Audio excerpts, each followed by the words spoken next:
Good morning. I'm Dr. Alan Atlas. I just had an opportunity to do a Class 2 restoration using some of the new materials that Caulk Dentsply is releasing. We utilized the stress decreasing resin, SDR, Surefil SDR, and the Aesthetics HD, and had an opportunity to use some of the polishing materials.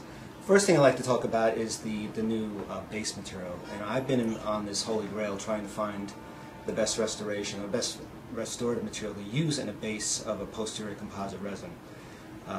Been many ideas, many suggestions, many thoughts, opinions. Glass ionomers, resin modified glass ionomers, straight composite, flowable composite.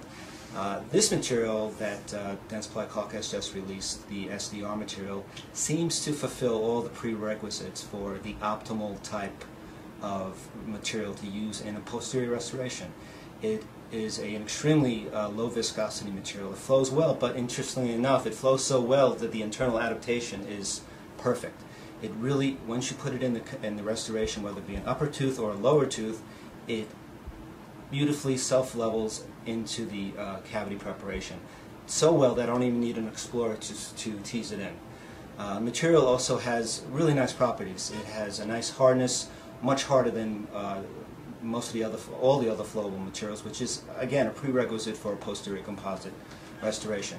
The material has an excellent modulus of elasticity that matches up well to both dentin and enamel.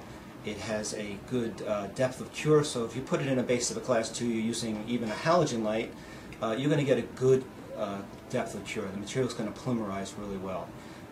The other interesting thing about it, it has a nice fracture toughness, which again in a Class 2 restoration posterior is important, and good volumetric shrinkage. And this is what is probably the most important aspect of a Class 1, Class 2 posterior, particularly in the base of a gingival box of a Class 2. This is where you're going to have the weakest bond strength and the least favorable marginal integrity. If you have a material you can put in there that really adapts well, and because of this technology it has a polymerization modulator that actually minimizes the contraction stress. And the research now shows that contraction stress of these materials, when this material polymerizes via light to a monomer to a polymer, it goes from a paste to a rigid structure. You want to make sure that that polymerization process is as minimal as possible and creates as little stress to the tooth. And this material fulfills this. This polymerization modulation or modulator that's in this material really does the trick. So I must say that utilizing this material has shown me that it has fulfilled all the prerequisites for a good base material. Now, again, this is an open sandwich technique, so this material will be exposed to the oral environment when you take off that matrix band in a Class 2. And again, you want to use a material that's going to hold up long term. Using some of these other materials, like resin modified glass ionomers or glass ionomer materials, will break down over time due to oral liquids, citric acid, things like that.